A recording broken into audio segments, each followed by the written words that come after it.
there's no point in history that you've read about that you find the most interesting in. And like in all history, everything as far back as dinosaurs. You can go far as back as you want, but if you could go back to any specific period, just to witness, not to interact, just to witness shit happen, where would you go back to? Where would I go back to? I would want to witness Jesus. Like be born and live and stuff? I want to be in that time frame. I want to be able to witness him doing miracles and like everything. Like, because that's the most important time in history. What's more interesting than that? More interesting than Jesus? Let me think. There's nothing more interesting than Jesus. A person who was born, who claimed to be the Son of God and made all these miracles happen. I would like to see the first humans. The first humans ever made? Because look, this is what I don't know. Like, not to shit on religion or nothing, because I believe in God too. I don't go to church and stuff, but I believe in God. But it's just like, what if we go back to that time and it was just a con man? Like, what if the dude was just tricking them? Like, because you know how when the people first came from England and to the Americas, and they would trick the Indians into giving them food because they would tell them that dude knew they were a lot more advanced. Obviously, he would tell them, if you don't give us food, our God is gonna like kill you guys, because they were running low on supplies, and the Indians didn't have enough to give them, and they were like, in 3 days the moon will turn red, and if you don't deliver by then, you guys will perish. And then the Indians, 3 days later, when the moon turned red, and it's like, oh, these motherfuckers not fucking around. They're like, his God's for real. So then they would give them food. That's what I was talking about when I said that, when it came to a con man, right? Not that I said what I believe, but I'm just saying, like, it would be a huge, like, imagine if you went back and it never happened the way it was written, and it would just seem like, what happens then?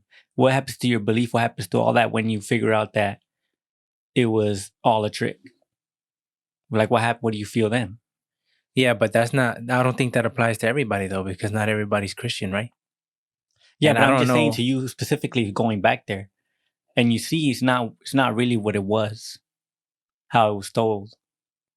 Then what do you do? It seems like it would be like it wouldn't crush you. You know what happened? I still believe in God.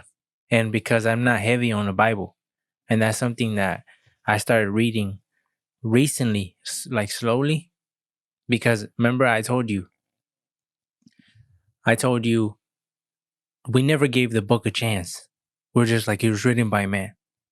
And I'm like, it's like watching a movie. It's like you don't even watch the movie yet, and you're already like, nope. And you're like, what? What do you mean? You haven't even watched the movie. So I'm like, that's ignorance. Hella hard. So I'm like, I have to read the book. And I don't remember the book, but I've read like probably, I don't know, 30, 40, 50 pages. And I when I was reading it, I'm like, damn, like whoever wrote this, it's like they wrote it in a good way. And although there's a lot of like things about the Bible that has been rewritten and translated, and some people say through time it's lost its way, and like there's certain things that they removed and stuff like that. I'm like, I don't know, but I don't know. I'm not like super religious. I don't know the story about how everything came about, everything. So I don't know. This is like somebody from the outside looking in. But from the little I've read, before I believed in God, before I read the pieces of the Bible, I believed in God, because I just sometimes just feel like, I felt like there's been a lot of times that harm could have came my way, and somehow, some way I avoided it. By luck, or like timing, or what? Well, like there was this one time when I was I was working in Mississippi, which is the cotton gin, and they would get semi trucks and they would back them up into what would you call that? Like a Like platform? a loading dock. Yeah, like a So, loading dock. And we would get bags filled with cottons that were samples, and we would go and take them in there. And I was the sample guy. So I had my bag full, and when you have your bag full, you go and you load it in the truck. And I was doing that. I went over there and I was gonna put it on the truck, but I didn't know that there was a guy already in the semi truck. He was already on there. The driver? Yeah, the driver was already in there. And when I stepped in, he took off. And when With the door open? yeah, because they have to take off a little bit Oh. and then come back and close the doors okay. because of the platform, okay, whatever. Okay. So when he pulled off, my foot was already on there. Like one foot was in the semi and one foot was on the platform, the concrete platform outside. And when he took off, I went backwards. Like I flipped, like, I don't know how to say it, but my legs went up because he was going so fast. I went like this and my legs went up. And when I don't know how I landed, nothing. I know how I landed, but I'm saying I don't know what transpired in that shit through the fall. It felt like I was like this. If like this is my head and this is my legs, I was like this. So you were horizontal to the floor? Yeah. And when I landed on one leg. Boom, like that. Well, with the how heavy is that sack of samples? I don't know how heavy that is. Maybe like 20, 30 pounds, maybe. Maybe less. I don't know, because it's just cotton rolled up, but cotton gets heavy.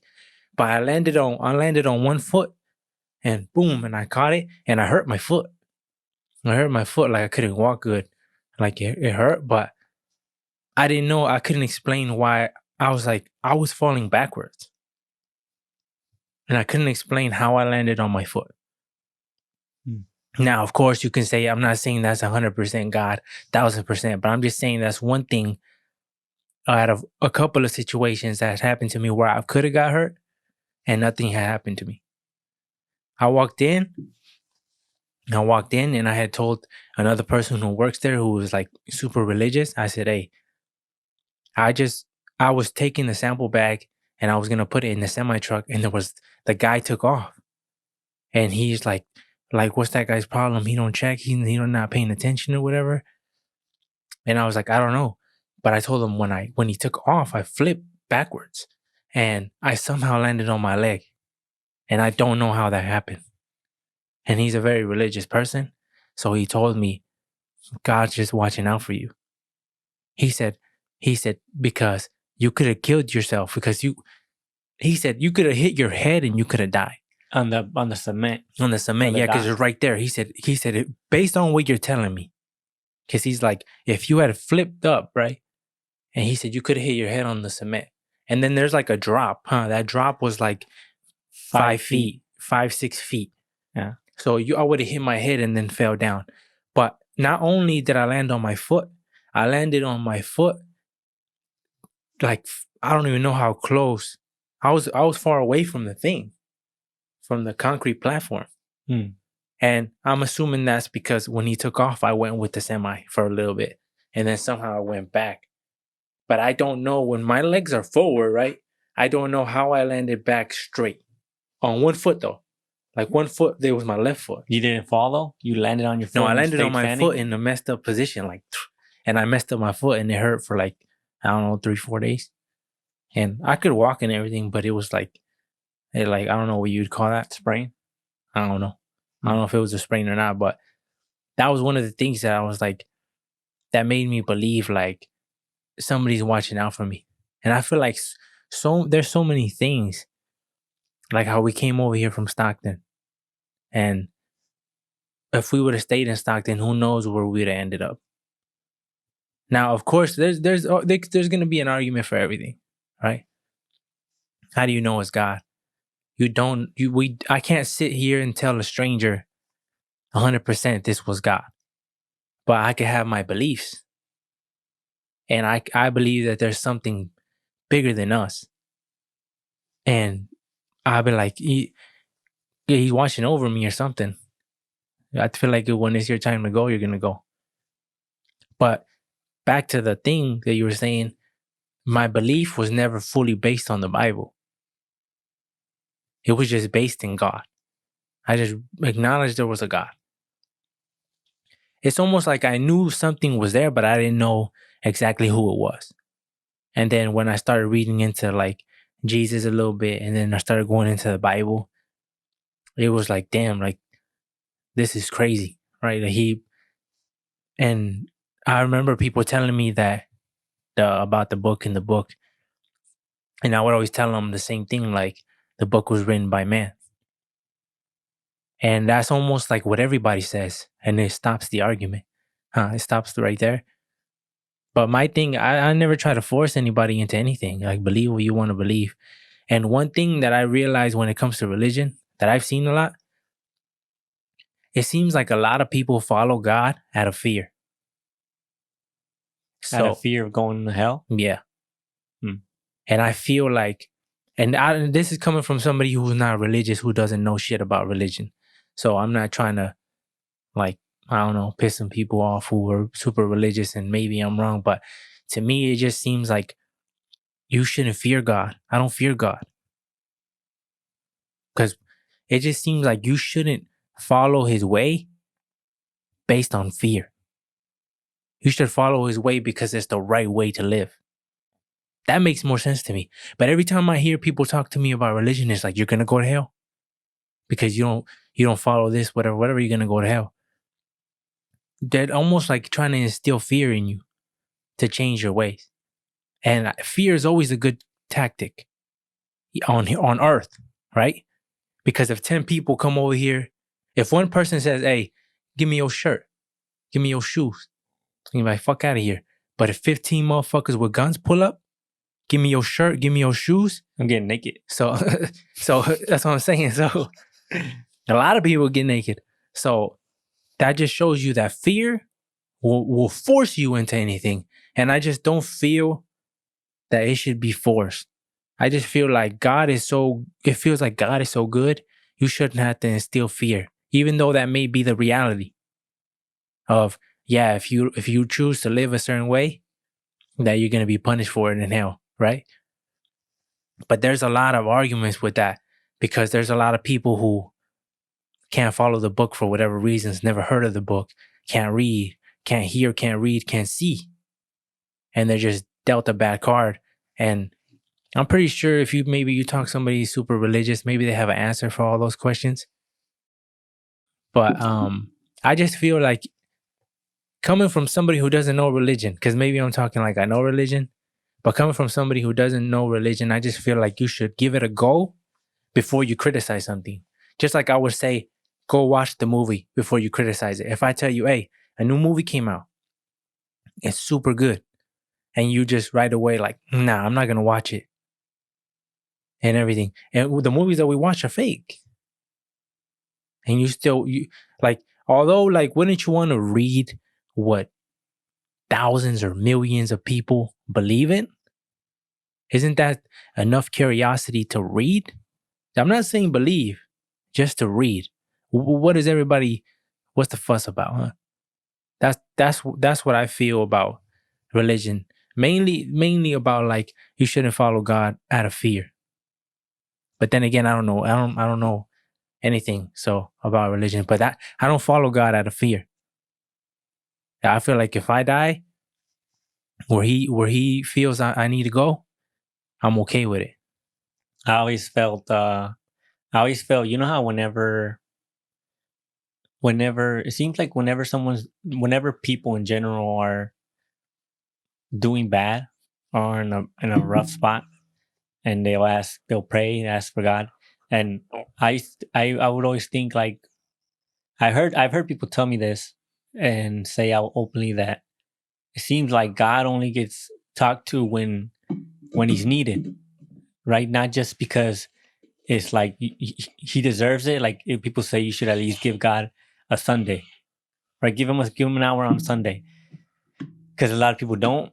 But I heard somewhere that they said that you shouldn't tell your sins to the pastor. You should say it to God. Yeah, you've never. I think that's in the Bible or something. I'm not sure. Make it clear, huh? I don't know anything about religion. This is somebody from outside who skimmed through some little stuff. not saying I'm an expert, nothing. But I'm just saying these are things that I've heard. That you shouldn't confess to a pastor. You should confess directly to God. Also that, I don't know, but also another thing that I've heard may be false. I don't know. It said that in the book, I believe they said in the book in the Bible, it says, do not praise. God said, do not praise Jesus, praise me.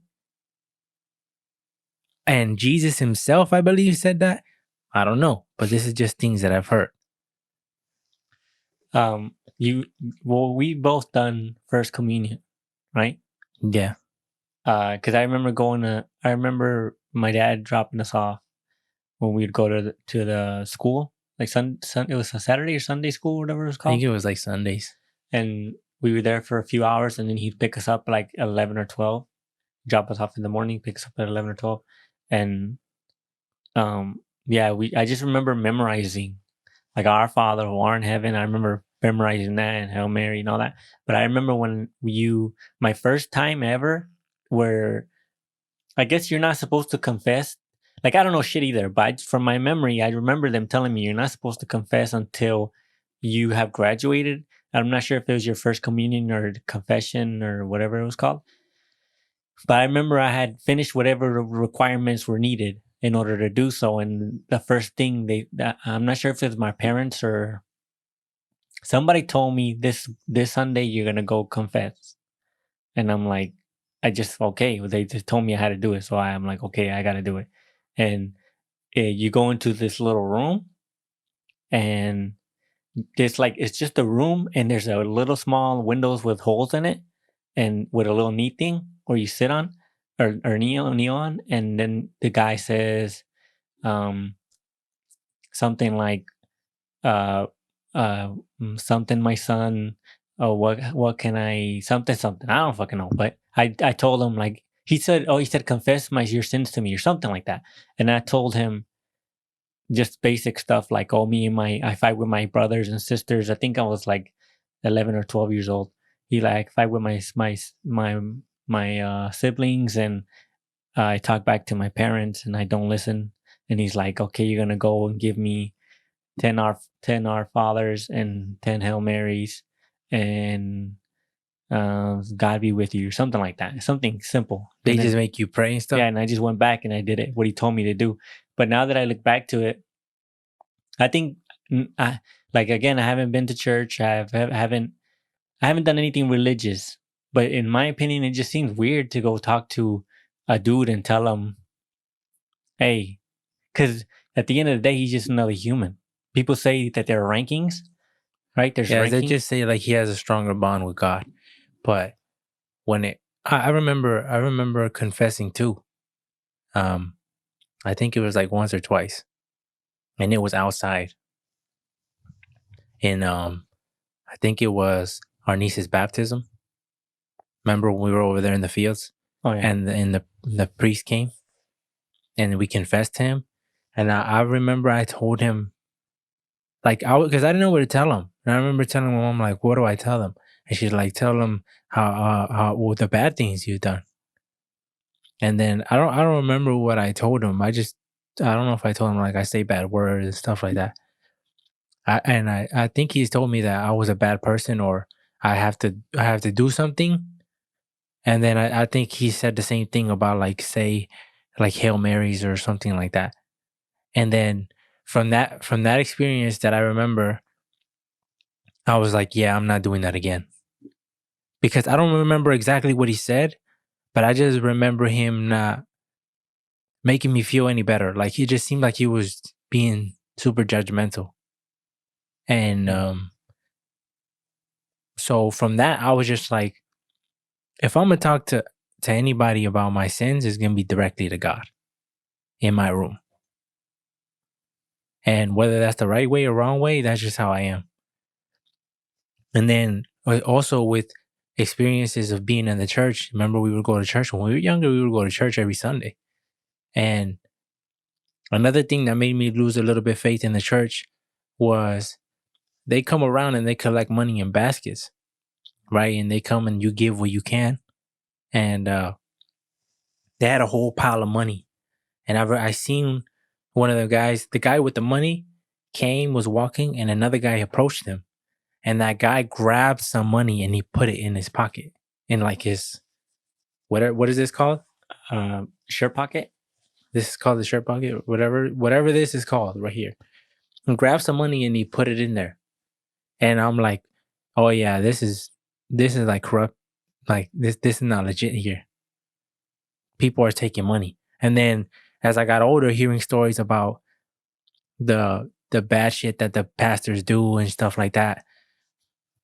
And then as I got older and older and just watching videos of pastors on private jets or clean cars and wasting all this money that they get from the church, I don't know. It just seems a little weird. And that's why to me it's like, I'm not going to go confess my sins to that man. I'm going to confess my sins directly to God when I talk to God in my bedroom. Have you ever seen those videos of those guys? There's a specific name for the people that are the head of a church. Like, I don't know. There's this, I don't know what his name was. Remember I showed you that video? It was an old man, huh? He looked That's evil. exactly who That I dude was looks talking hella about. evil. Yeah. And he was just talking to her because the girl was accusing him of, she was saying like, where is all the money coming said, from? No, you bought a plane. Yeah, he bought a plane. He said, how'd you buy it? And he didn't even know what to say. Yeah. And she said, how much did it cost? Because the reason he has this much money is because people will donate to the church. And I guess, I'm not sure if it's directly to him or to the church or if it's together. I don't know. But he got mad. He got mad at he was asking her this, because she was asking him this questions about money. And if you just look at him, the dude looks evil. I forgot what his name is. But if we come up with a name, you put a picture up of his ass. I know who he is. I could find him. He was, I seen a video of him saying like, he was spewing to the people in the church, like you're only, the more money you give to the church, he called it a specific name, but he said the more money you give, he said the more God will help you out. And he said, and then during COVID, you know how during COVID nobody could gather. So many people, they weren't allowed to gather, so churches weren't opening. And he said, I don't care if you gotta mail it in. He said, there's no excuse for even if we can't gather for Sunday. He said, there's no excuse. Mail it in. And he said, I don't care if you gotta come and put the money and push it underneath the door. And I'm like, this dude's on some other shit. And that's not just one. I'm sure there's hundreds of those type of people out there that feed off people's love for God and benefit off of it. There's for sure people who take advantage of that. There has to be. Not everybody's all good. Just like I'm sure there's people who are truly about it and handle it the right way. Have you seen those videos where the guys say that they cure cancer? They'll I'm not sure if you got to pay for this. I don't know. I just seen videos and heard stories of when some of the pastors, they'll put their hand on people and they'll say, get the cancer out, something, or whatever illness or disease, and tell them that they'll cure them. And I'm like, just like Scientology, when you got to give, you in order for you to rank up in Scientology to get to the max level, you have to donate so much money in order to continue to rise in the rankings. So there's a lot of these movie stars there's a girl from, the girls from Kings and Queens. Well, I forgot her name. You know what I'm talking about? I think so. She stopped. She used to be in Scientology, but then I watched the Joe Rogan podcast when he had her on, and she explained Scientology in every stage and how much money that she was giving, and because they say that like Tom Cruise, that's the actor, huh? Yeah. So they're saying that Tom Cruise was like one of the main guys, right? Because he's like a A-class celebrity. Well, Scientology means what exactly? I don't know. You know? I don't know. I just know it was started by a con man, dude. And I'm not sure what it's based off or who they believe in or idolize or worship, but it's I think it's all for money. It's all just a money thing. And I did see I seen people were like where it's like funny videos though, because they were like, oh, I think there was a video of a girl who was like, "Yeah, the demons have sex with me, whatever." Oh And the guy was like, "Be gone, demon! Be gone, Mister Demon!" Or something like that. Oh yeah, And the girl was like slobbering all over, like or spitting out. she was And he's like, "That's demon! That's demon something!" And I'm like, that's crazy. whoa. I don't know. Was that the video where she's like, "You put a penis in my yeah, mouth"? that's what she said. And she's like, "Yeah, that's the exact same one." I was like, "Be what? gone, demon!" That's what he was saying. That was crazy. And shit. I'm like, whoa, like, I don't know, man. I don't know. There's a lot of things. And then because there's so many religions too, people would say like, how do you know you're choosing the right one? I always felt it's unfair too. I don't know if we talked about this on here, but I always thought like how you would think it's like it's not fair. If let's say if Christianity is the religion, that's the religion, the only religion. There's only one God, that's the religion. How's that fair to someone born on the other side of the planet where their God is based on whatever, right? Because it's like the only reason why. But people would say the world's not fair. So why does that matter? But then do they go to hell? Because if they don't recognize God and Jesus, do they automatically go to hell? That's why I'm like, it's not fair. If because that child that's born across the world, he's not at fault. Huh? He's not at fault because he's gonna believe in what his parents believe because that's what they told him. That's just nature. You're gonna believe in whatever your family and your friends believe in, as far as a God. And if they have stories, just like any child, if their parents tell them stories about how their God saved their life and this or the other, they're gonna believe in that, and they're not gonna question it. So I'm like, and then they live all their whole life believing in this God, never knowing anything about Jesus or Christ or anything. And then he dies, and I'm like, did he go to heaven or did he go to hell? How's that fair? I think I told you before, like the way I view it, I was like, I believe our brains are not capable of understanding God. It's hella complex. There's no way we'll understand it fully and we'll have all the answers. And we can just go off what the book says, right? Then there's the argument if the book is true. But it just seems like I don't see God as an evil person or a thing or whatever he is. I don't see him as evil, right? So I don't see it. If somebody's worshiping you, right, but in a different name, that's punishment enough to send you to hell. And then one thing I've been running into a lot, maybe like on TikTok, I've been running into a lot of like religious stuff. Maybe because I'm like I stop and read it and stuff like that. And if it's something like positive or something that I feel like, damn, it's a good message, I like it and stuff. So I've been getting more religious stuff on my thing. And I was seeing a couple videos of people saying that they visited hell and that God has took them on personally on a tour and showed him or her, it was a girl, showed her hell and how horrible it is.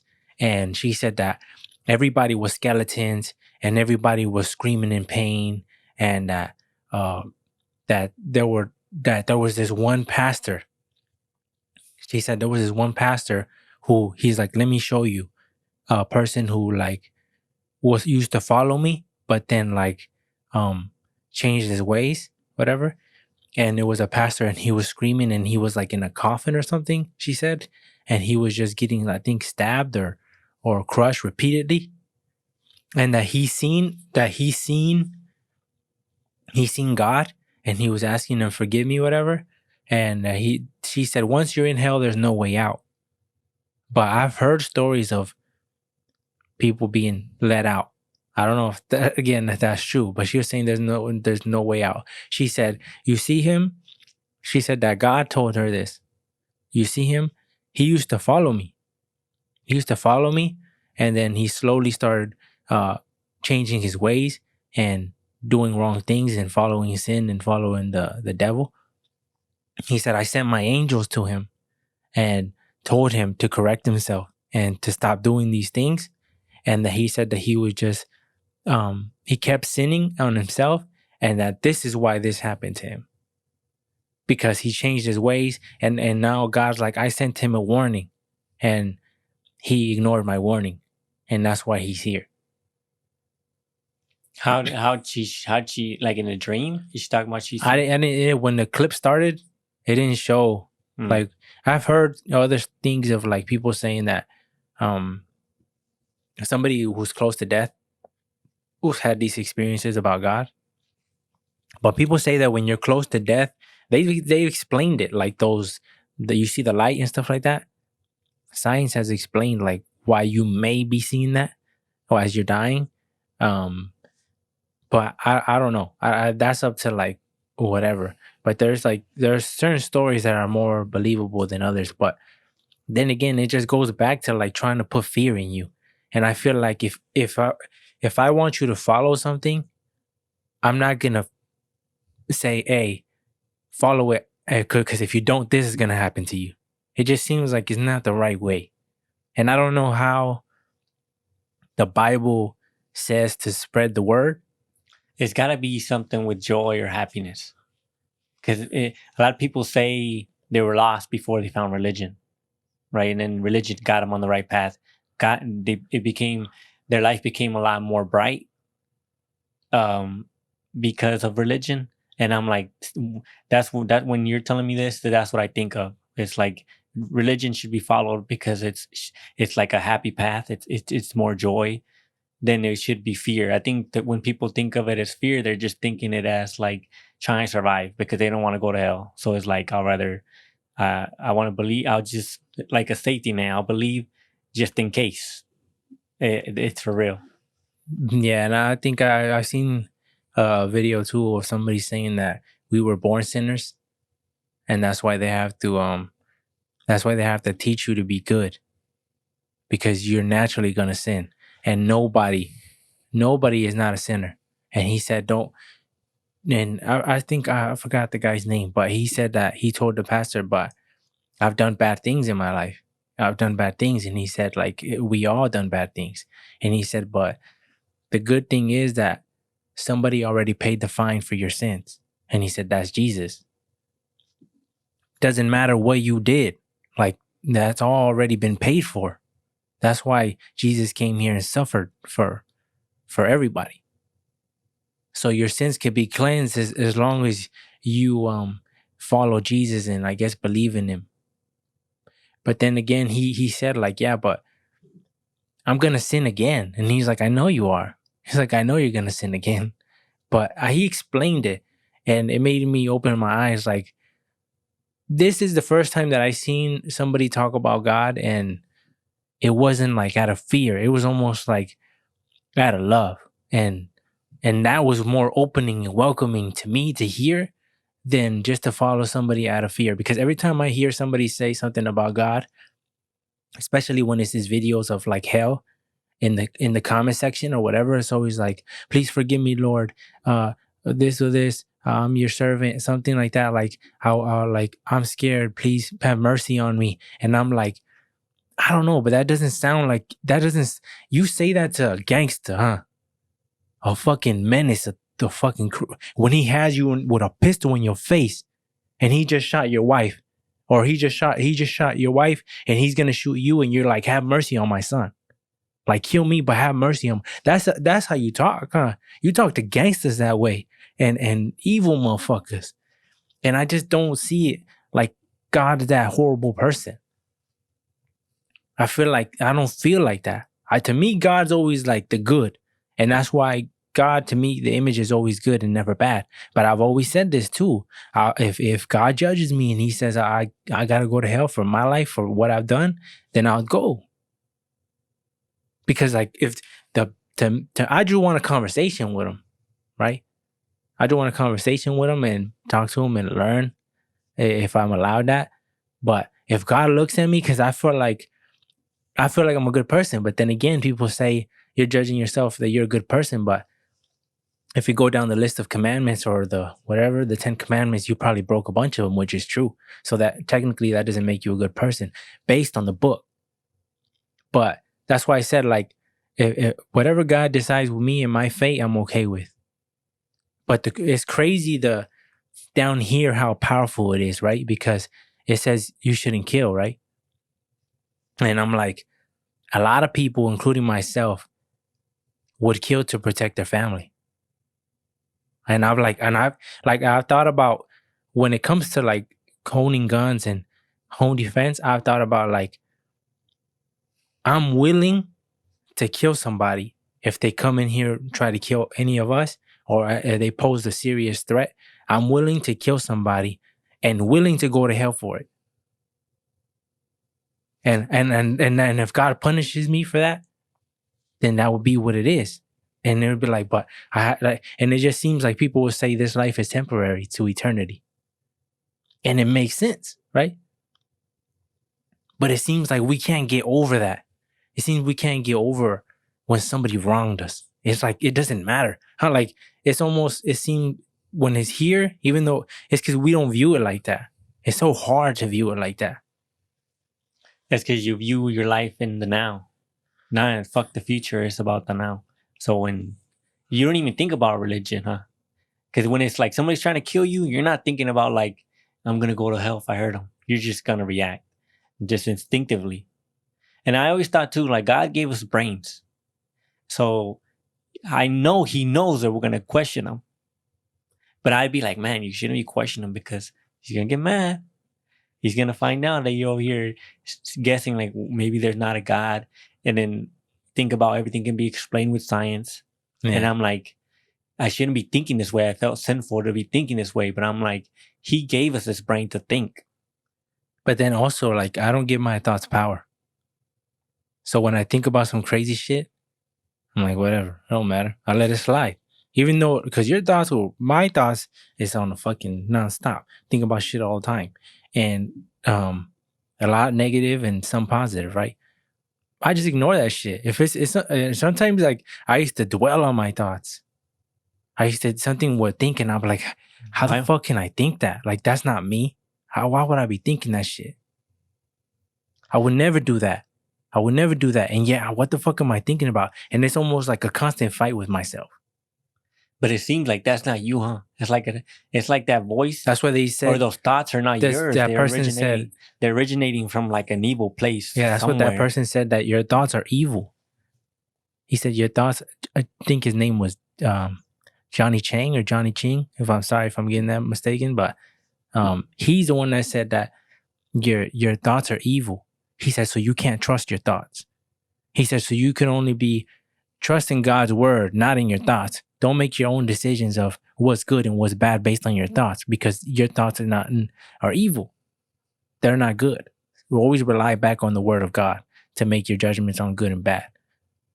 Yeah, because now that you say that, I do think like it seems like there's multiple voices inside your head. One where the thoughts, those negative thoughts, and like evil shit, like you just for whatever reason think about harming someone, and you're like, I would never do that. But why am I thinking this? Why am I even thinking this? And then also, I would think when you know how it's like your inner. I'm not sure if it's like, so this is me right now. This is me talking, but then there's a voice inside your head sometimes that sometimes you'll make deals with, because sometimes it's a good guy. It's not the bad guy talking. It's a good guy calling you a bitch because you don't want to get up at 6, like you told yourself you were yesterday, right? It's like it's let's say you're trying to get overtime this week, right? And it's like, okay, all right, it's 1 week, you can't be a bitch, get your ass up, right?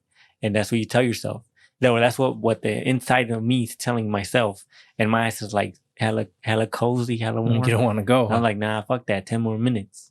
And then that inner person is like the good guy, because he's like trying to get your ass to get up. Like, stop being a bitch, get your ass up. And then you finally get up.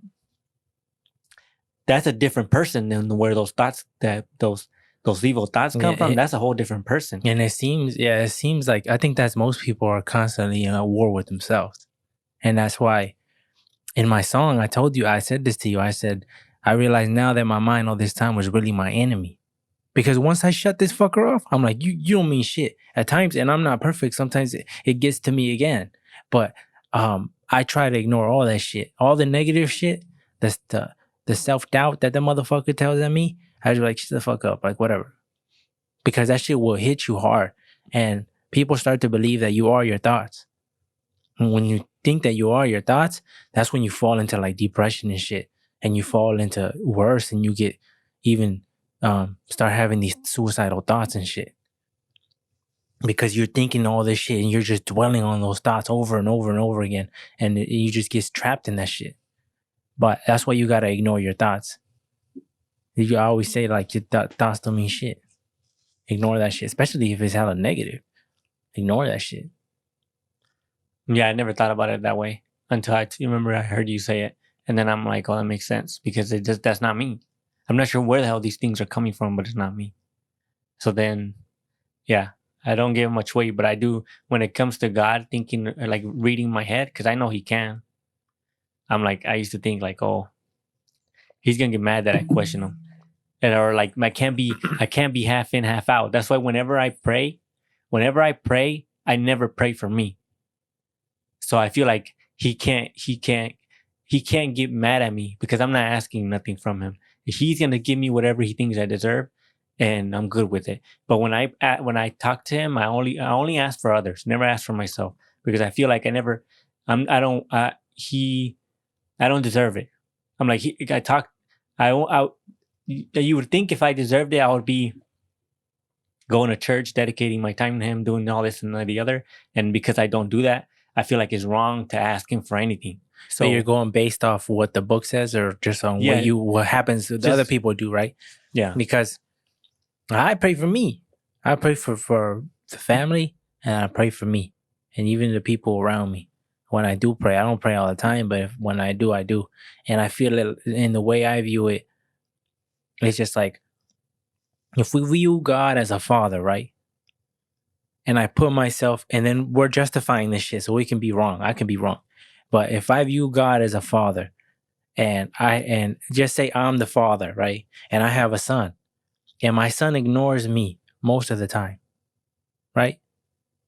And one day he pops up and he's in some trouble. What am I gonna do? I'm gonna help him because that's my son. Even though he's like, you've been missing the past 6 weeks, I haven't seen you at all, and all of a sudden you got into some trouble and now you need me. But it would be like, but I'm still gonna help you because you're my son, and you're calling out to me. It's one thing if you completely ignore me. So that's how I viewed it. Like, I've always said, like, I'm not perfect. I understand that I make mistakes. I'm gonna make more mistakes, and I know what it is. But I've always said I've accept the fate that you give me. Whatever you think I deserve, because you're gonna be right in the end. So I don't fear Judgment Day. People are like, only man I fear is God. It's all fear. And to me, it's like no fear. I look forward to looking at him, even know what my destiny is. And I never fear that. If you should fear anything, right, it should people will say it should be the devil, right? But to me, like, I completely ignore his ass. Even though if they say, like, if you believe in God, then there's the devil, right? I just completely ignore him. I'm not like, oh, out of fear, stuck in my fear. Like, no, I just feel like that's not the right way.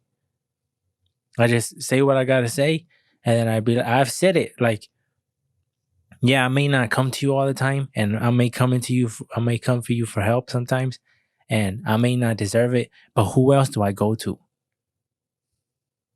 When I believe you're the power, you're the playmaker, right? You're doing everything. Who else am I supposed to go to? I think it would be wrong if I'm going to a bad source to help my problems. I think that's would be wrong. But then again, I don't know shit. That shit could be like a self-justification of like, or whatever, of a selfish way of asking for things. I don't know. But that's just how I view it. So because I've heard a bunch of stuff from people. I heard some people who say, I pray to the Virgin Mary, right? And then I've heard people say, you don't pray to nobody but the God. You don't pray to nobody but God and Jesus. And there's all these, like, I don't know what's right and what's wrong. And to me, if I have ever prayed, it's been to God directly. Doesn't mean I'm ignoring the Virgin Mary, nothing like that. But like, I'm coming to the main person and talking to him. I don't know if I'm right or wrong, but that's just how what I do. Do you fear Judgment Day? Nah. Like, not an ounce? No, I don't really even think about it. Because it is what it is. I feel like I'm just gonna live my life trying to be a good person, however I feel like a good person would be. So I just and live it, and then whatever happens afterwards. The only thing I because at the end of it may be because I don't know if it has to do anything with kids, but the only like in this world, in this life, the only thing that matters to me is just Alex. So long as he lives a good life, and that's it. If like I remember we both told this to our parents, and they tell us like you shouldn't think this way, but I always feel like it doesn't matter. I will die sad. I will die sad so long as my family lives happily. As well, right? That's yeah. Like I'm willing to take it that far if it needs to be. Like obviously there's enough because of everyone around. There's enough for everybody to be happy. But I'm saying like if it needs to go there, I'm willing to do it. I always used to think that my outcome was gonna be sadness based on the way I was living, but I was like, I'm okay with that. Because every day that I wake up is not for me. I find joy and pleasure in helping other people, and especially my loved ones, the people around me, every time I wake up for y'all. That's why I'm like, it doesn't, because like early on, when I was a kid and I was growing up, my shit is I want to be a bad motherfucker. That's it. I want to be a bad motherfucker, and I want people to fear me and all this shit. And I'm like, I'm a selfish ass motherfucker. That's what I realized. I'm just living for me. Like, what the fuck? You have no care in others. I got people who care about me, and I'm just like, nah, I want to be a bad motherfucker. Who cares if I hurt them or I do this? And if I go to jail, Alex is gonna suffer from it because I can't provide and care for him like I do now.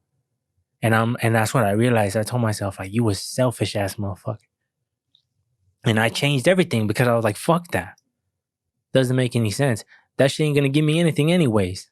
When I realized that, so I'm like, that's when it's just a whole shit within the past couple, I say like 4 or 5 years is when like slowly this shit started changing in my mind. And me realizing like, oh shit, this is all wrong. And then getting this together a little bit. That's why I tell our nieces, I told our niece, you have to have this. I tell her, you have to have this in control. If you don't have this in control, you're gonna have a difficult life. But if you learn this motherfucker, it's like a computer. And if you learn it, and one of the things like you are not your thoughts. And if you think bad shit, don't give it no, like, why are you so, don't dwell on that shit because it's not you. Just simple. It's almost like if somebody calls you out of your name, right? You're a thief or some shit. You a bitch or you this, whatever. You'd be like, I know I'm not a bitch, so whatever. But instead of sitting here and dwelling on this shit, just ignore it. And just like somebody could call you a bitch on the streets and you could ignore it, ignore this motherfucker too. When he's not working for you, put that motherfucker aside. And especially because she has anxiety and stuff like that. Yeah, I don't know. I like when it comes to anxiety, when it comes to depression, I have no idea what that feels like. So I have no experience when it comes to any of that. So I'm not sure what you can do to help. I don't know. Because when in my head, everything, when we were brought up, it was just like, there was no, like, talk about it. Come talk to me about what, you just deal with it on your own and figure it out. That's like Mexicans, huh? And like, I never heard I don't think I've ever heard somebody to be like, hey, if you're feeling something, come talk to me. And this, whatever, it's just like, nah. Nah, it's like, and then too, like, whenever you don't show emotions.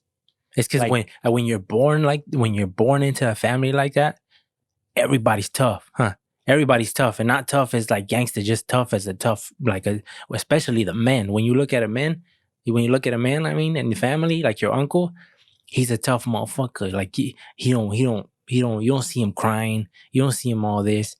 And it just creates this image of what you have to be. You have to be a man, and this is what it takes to be a man. So these are the rules. Don't break them, and that's how you go. And they don't even teach you them, huh? You just learn them from seeing what they do. Like men go to work.